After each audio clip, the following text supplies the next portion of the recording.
નમસ્કાર, good morning. આપ જોઈ રહ્યા છો ઝી 24 કલાક મોર્નિંગ પ્રાઇમ ટાઈમ સાથે હું છું આપની સાથે દીક્ષિતા. શરૂઆત વડોદરાથી કરીશું. વડોદરામાં પૂરની સ્થિતિમાં તંત્ર અને સ્થાનિક નેતાઓ જ જે રીતે ગોદરા ઓઢીને ઊંઘી રહ્યા છે તેના પરિણામે સર્જાયેલા તારાજીથી વડોદરાવાસીઓમાં ભારોભાર આક્રોશ છે અને તે સમયે સ્ટેન્ડિંગ ચેરમેન શીતલ મિસ્ત્રીના એક હાસ્યાસ્પદ નિવેદનને આ વિવાદને આમંત્રણ આપ્યું છે. શીતલ મિસ્ત્રીએ તેમના એક નિવેદનમાં લોકોને ભારે વરસાદની સ્થિતિ સાથે જીવી લેવાની શિખામણ આપી છે અને એવું પણ કહ્યું છે કે તેઓ જરૂરિયાત પ્રમાણે ટ્યુબ, તરાપા અને દોરડા રાખે. શીતલ મિસ્ત્રી તો જનતાને ત્યાં સુધી કહી દીધું છે કે તંત્ર પર આક્ષેપો કરવાને બદલે લોકો પોતે જ સ્થિતિનો સામનો કરવા માટે તૈયાર રહે. સ્થાયી સમિતિના અધ્યક્ષ જેવા મહત્વના પદ પર બિરાજમાન ડોક્ટર શીતલ મિસ્ત્રીએ આવું નિવેદન આપતા જનતા વધુ ખફા થઈ છે. જે વડોદરાની જનતાને સાહેબ શિખામણ આપી રહ્યા છે તેમણે જ મત આપીને ચૂંટ્યા છે અને એટલે જ તેઓ આ પદ પર બેઠા છે. હવે જ્યારે સમય પોતાની જવાબદારી નિભાવવાનો આવ્યો છે ત્યારે સંકટ સમયે લોકોની મદદ કરવાનો આવ્યો તો હાથ અદ્ધર કરીને તેઓ છટકી રહ્યા છે.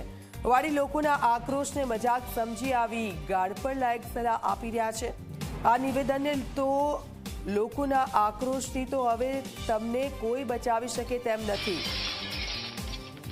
તો આ જે નિવેદન આપ્યું છે તેને જોતા તો લોકોના આક્રોશથી તો હવે તમને કોઈ બચાવી શકે તેમ નથી. આપ જુઓ કયા પ્રકારનું નિવેદન કરી રહ્યા છે શીતલ મિસ્ત્રી. લોકોને જે સલાહો આપી રહ્યા છે તેમણે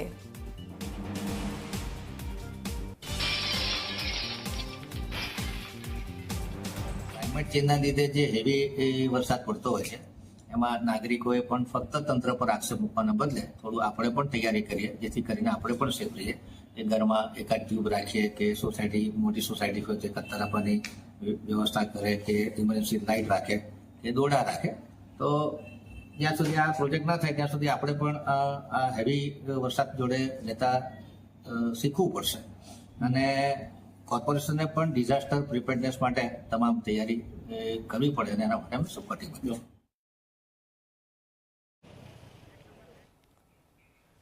તો સ્ટેન્ડિંગ કમિટીના ચેરમેને આ નિવેદનને વડોદરા ભાજપ સંગઠન અને સત્તાધીશો વચ્ચેની લડાઈને ખુલ્લી પાડી દીધી છે. અત્યાર સુધી અનેકવાર એવી ફરિયાદો ઉઠી છે કે વડોદરા ભાજપના સંગઠન અને સત્તાધીશો વચ્ચે તાલમેલ નથી. પૂરની સ્થિતિ બાદ જ્યારે ગૃહ રાજ્યમંત્રી વડોદરાની મુલાકાતે ગયા ત્યારે પણ વિવિધ સંગઠનોએ તેમને ફરિયાદ કરી હતી કે ભાજપમાં કોને ફરિયાદ કરવી એ જ અમને સમજાતું નથી. જનતા તેમની ફરિયાદ લઈને સંગઠન પાસે જાય છે તો સત્તાધીશો પાસે એ જ તેમને ખબર નથી. એટલું જ નહીં, સંગઠન અને સત્તાધીશોની આ લડાઈને કારણે વડોદરામાં પૂર આવ્યાની ચર્ચા છે. આ આંતરિક લડાઈએ વડોદરાને ડૂબાડ્યું છે. ધારાસભ્યો અને કોર્પોરેશનના હોદ્દેદારો વચ્ચે પણ તાલમેલ નથી જેના કારણે પ્રજાના કામો એ અટકી પડે છે. વડોદરામાં આવેલા પૂર આ સ્થિતિને ફરી ઉજાગર કરી છે અને સ્ટેન્ડિંગ કમિટી ચેરમેનનું નિવેદન તેનું જ પરિણામ લાગી રહ્યું છે.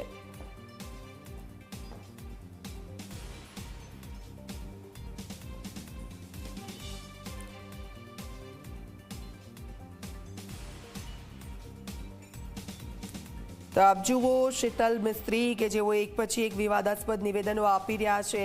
સ્ટેન્ડિંગ કમિટી ચેરમેનનું આ નિવેદન કે જેને લઈને લોકોમાં રોષ વધી રહ્યો છે. શું બોલ્યા હતા ફરી એકવાર સાંભળીએ.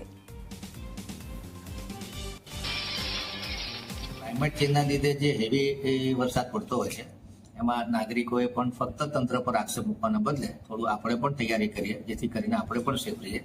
એ ઘરમાં એકાદ ટ્યુબ રાખીએ કે સોસાયટી મોટી સોસાયટી હોય તો એકાદ તરાપાની વ્યવસ્થા કરે કે ઇમરજન્સી લાઇટ રાખે કે દોરડા રાખે. તો જ્યાં સુધી આ પ્રોજેક્ટ ના થાય ત્યાં સુધી આપણે પણ આ હેવી વરસાદ જોડે લેતા શીખવું પડશે અને કોર્પોરેશનને પણ ડિઝાસ્ટર પ્રિપેરનેસ માટે તમામ તૈયારી કરવી પડે અને એના માટે અમે સપોર્ટિંગ કરીએ. તો આપ જુઓ સતત વિવાદાસ્પદ નિવેદનો આપી રહ્યા છે અને લોકોમાં પણ રોષ જોવા મળી રહ્યો છે. અમારા સંવાદદાતા રવિ અમારી સાથે જોડાઈ ગયા છે. રવિ, શીતલ મિસ્ત્રીનું કામ એવું છે કે ચોરી ઉપરથી સીના ચોરી જેવું કામ કરી રહ્યા છે અને લોકોમાં રોષ જોવા મળી રહ્યો છે. સતત તેમના વિવાદાસ્પદ નિવેદનો સામે આવી રહ્યા છે.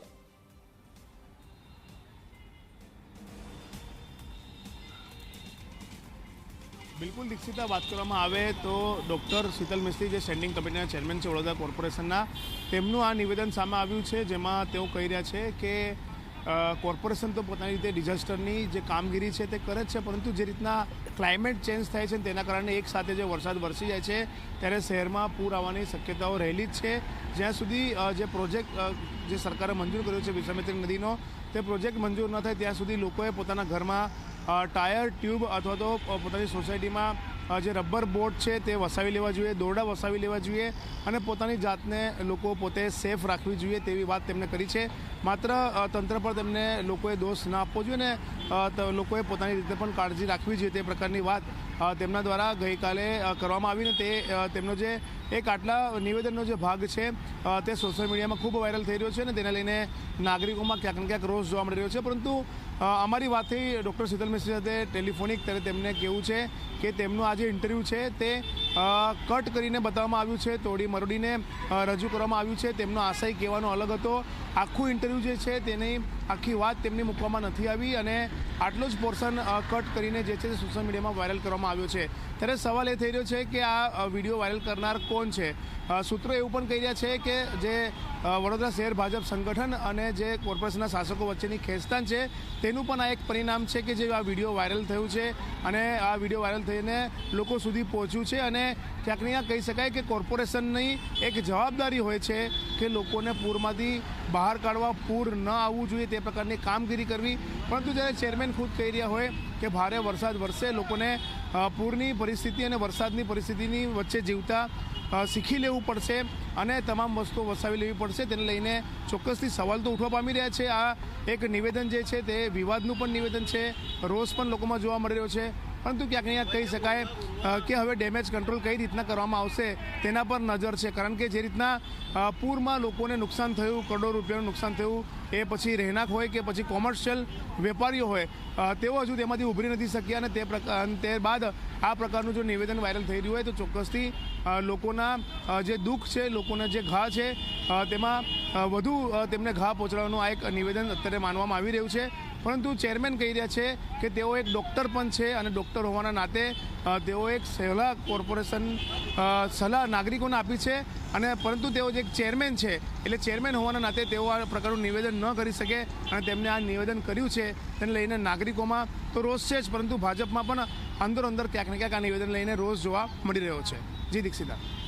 વડોદરાવાસીઓનો મરો થઈ રહ્યો છે કારણ કે જે પાલિકાના સત્તાધીશો છે અને સંગઠન વચ્ચે તાલમેલ જ નથી, એટલે વડોદરાવાસીઓ કોને કહેવા જાય, શું કહેવા જાય તે લોકોને પણ કંઈ ખબર નથી પડતી.